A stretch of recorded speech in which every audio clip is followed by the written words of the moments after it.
Salut et bienvenue dans cette vidéo qui s'inscrit dans la série Comment se préparer pour la nouvelle saison au jardin. Donc, il y aura d'autres vidéos qui vont sortir dans cette série. Si tu veux pas les louper, clique en bas à droite sur abonner. Aujourd'hui, on va parler de comment sélectionner ces graines. Donc, j'ai plus de 300 sortes de graines et ce que je te propose, c'est une réflexion sur quelles sont les graines que j'ai besoin pour mon jardin. Et on va parler de ça de manière très concrète. C'est parti!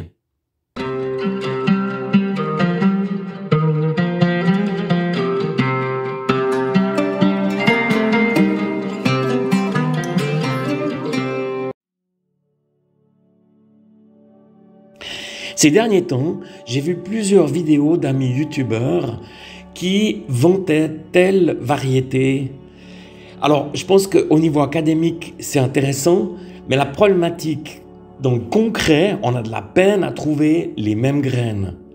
Alors, hormis un échange de graines, donc je pense plus intéressant de parler des critères qui me sont propres.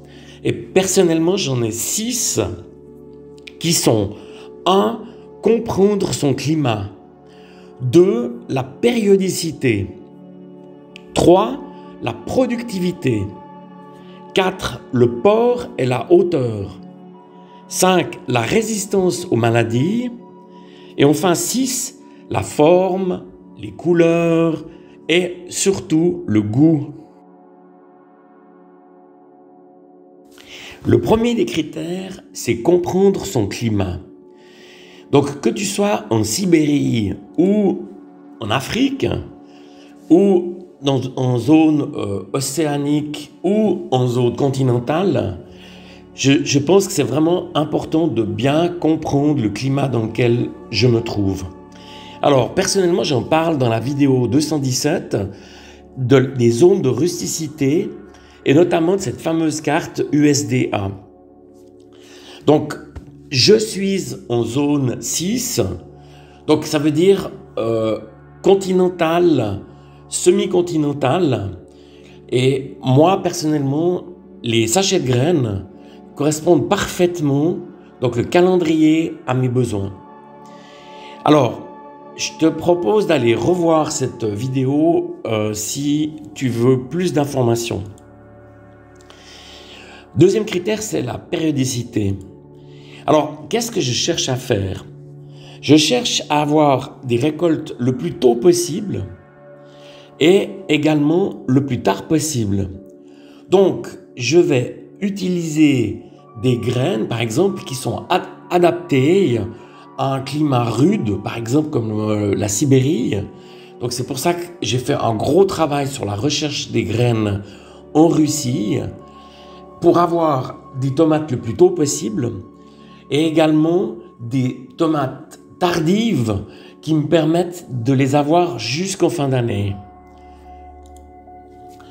La troisième notion qui pour moi est importante, c'est la productivité.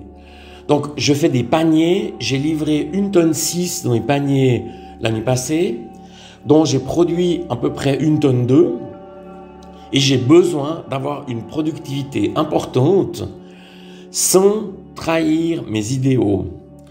Alors, j'aimerais parler des F1. Les F1, ça ne veut pas dire génétiquement modifié. Je te propose qu'on s'arrête juste 1 minute sur ce sujet. Un hybride F1 n'a pas été génétiquement modifié dans un sinistre laboratoire. C'est faux. C'est fait tout simplement avec un cornet en papier. Mais qu'est-ce qu'un F1? C'est un végétal issu du croisement de 2 parents de la même espèce. F1, c'est la première génération entre 2 variétés distinctes F0. Tu peux faire toi-même un F1.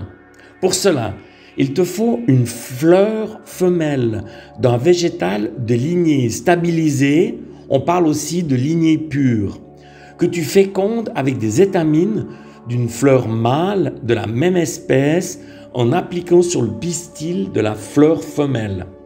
Ensuite, tu mets un sac en papier pour éviter les pollinisateurs et il ne reste plus qu'à attendre. Les graines de ce nouveau végétal sont appelées F1. C'est l'assurance d'avoir un végétal très productif avec des caractéristiques bien connues. C'est ce qu'utilisent beaucoup de maraîchers. Les graines d'un F1, qu'on appelle F2, contrairement à ce qu'on croit, ne sont pas stériles. C'est juste le risque d'être un peu moins productif ou que le végétal ne correspond pas tout à fait aux caractéristiques souhaitées. Je te mets en haut à droite l'excellente vidéo d'André qui explique très bien ça. Pour augmenter sa productivité, c'est une bonne idée de faire ses graines soi-même. Mais attention au risque d'hybridation. Et là, il faut bien séparer les cultivars qui sont autogames des sortes qui sont allogames. Alors, en 2 mots, donc j'ai fait une vidéo là-dessus. Je pense que c'est un concept qui est vraiment important. Donc, si tu prends les tomates, les aubergines, les poivrons, les piments, ils s'auto-fertilent. Ça veut dire que la fleur a à la fois les caractéristiques mâles et femelles. Allogame, ça veut dire qu'il y a une fécondation par les pollinisateurs. Et là, attention danger, je te mets le lien en haut à droite sur cette vidéo sur les risques d'hybridation. Je rappelle qu'il y a dans le monde chaque année des gens qui meurent avec des problèmes d'hybridation. Et enfin, je voudrais parler des graines anciennes. Donc, les graines anciennes, elles ont l'avantage d'être stabilisées et ça, c'est super. Mais c'est pas forcément le mieux, c'est pas forcément le plus productif. Donc, c'est pas parce que c'est ancien que c'est mieux. Donc, moi, ce que je conseille, c'est vraiment d'essayer. Tu as envie de faire des graines anciennes, eh ben, tu prends dans un coin de ton jardin et puis tu essayes de faire des plantons. Et je pense que c'est vraiment la bonne manière de faire avancer les choses. Port et hauteur, ça c'est le 4e critère. Et c'est pour moi un critère essentiel.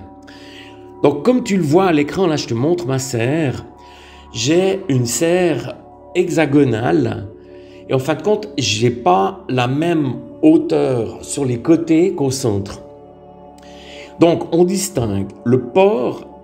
Il y a des pores déterminés et des pores indéterminés. Ça veut dire que la plante, elle va atteindre une hauteur et puis ensuite, elle va s'arrêter.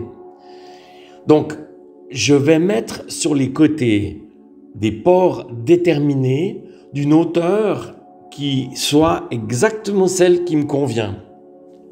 Et au centre, je vais mettre un pore indéterminé qui permettra par exemple à mes tomates de monter jusqu'au plafond. Donc, la hauteur reste un élément vraiment fondamental. Et là, on voit mes tomates à droite. Donc, c'est vraiment important de bien noter et comprendre cette problématique de la hauteur. Les maladies, c'est le 5e critère. Il existe des cultivars ou des variétés plus résistantes aux maladies. Par exemple, le mildiou des tomates. Donc, dans l'exemple, mes amis cultivent la Roma, donc pour une culture en plein champ, qui est vraiment très résistante. En 2021, ils n'ont pas été touchés par le mildiou. La Lady Rose de mes amis Jaco et Lily, la Valencia ou la Montfavet, donc selon les laits, la Anar russiane, une variété russe qui m'a été chaleureusement conseillée, qui est aussi très résistante au mildiou. Et enfin, le 6e critère, c'est la forme, la couleur et surtout le goût. Alors là, moi, je conseille d'aller faire des dégustations, ce qui est le cas, par exemple, la photo de gauche, c'était chez Zollinger. On a pu déguster toutes les variétés de tomates qu'ils produisent. Et ça, je trouve ça juste génial. Donc, fais des échanges avec des amis jardiniers, va à des dégustations, teste toutes sortes de fruits, de légumes différents, et puis récolte les graines sur les sortes, les cultivars que tu as aimés. Alors, avec ces 6 critères, comment je fais maintenant? Alors, je vais sur les sites des principaux greniers, en tout cas les gens que j'adore, entre autres, par exemple, un énorme coup de cœur pour Tomato Fifou. Donc, ils ont plus de 3000 variétés de tomates, c'est juste génial. La description qui est faite sur chaque cultivar est extrêmement précise. Il y a aussi Cultive ta rue, il y a l'association Cocopelli, donc les 3 premiers sont des associations, et puis il y a aussi les graines bokeh. En Suisse, donc bien évidemment, grand coup de cœur pour Zollinger Bio. Il y a une personne que j'ai rencontrée sur un site en Suisse qui s'appelle Anibis, qui vend des graines de tomates russes. Donc j'ai mis ici ses coordonnées. Elle est extraordinaire parce qu'elle est à la fois russe et suisse, et elle a importé de Russie plus de 80 variétés de tomates qui sont toutes extraordinaires. Et enfin, à B, on a également le grenier qui offre une énorme variété. Quand je ne sais pas très bien où trouver des choses, souvent chez le grenier, donc on les trouve. Alors une fois que j'ai trouvé toutes les variétés correspondant aux 6 critères que je viens de vous expliquer, je viens les compiler dans un tableau. Donc je fais un pour les aubergines et les poivrons et je fais un pour les tomates. Donc le premier critère, je l'ai mis ici en rouge, c'est le climat. Le deuxième, c'est la périodicité. Le troisième, c'est la productivité. Et là, on voit, est-ce que c'est très productif, moyennement productif. Ensuite, dans le tableau des tomates, on a ici le port, la hauteur. Je viens mettre la résistance aux maladies. Et enfin, je trouve ici la couleur. Et dans les remarques, je vais mettre les informations, par exemple, au niveau du goût ou d'autres informations qui m'intéressent. Et enfin, je vais répondre à une question qui m'a été posée, c'est comment conserver au mieux ces graines. Alors, j'ai fait une vidéo, la 118, sur laquelle je parle des clés de réussite pour les aubergines et les poivrons. J'avais fait une petite animation, je vais la reprendre, puisque en fin de compte, c'est juste l'inverse. Donc, pour qu'une graine germe, il lui faut de la température, il lui faut de l'humidité. Et bien, c'est l'inverse, ça veut dire qu'il faut du froid et il faut un endroit sec. Voilà, j'espère que tu es au clair avec les 6 critères pour mieux sélectionner ces graines. Si cette vidéo t'a plu, lève le pouce pour me le faire savoir. Je me réjouis de te retrouver. À bientôt.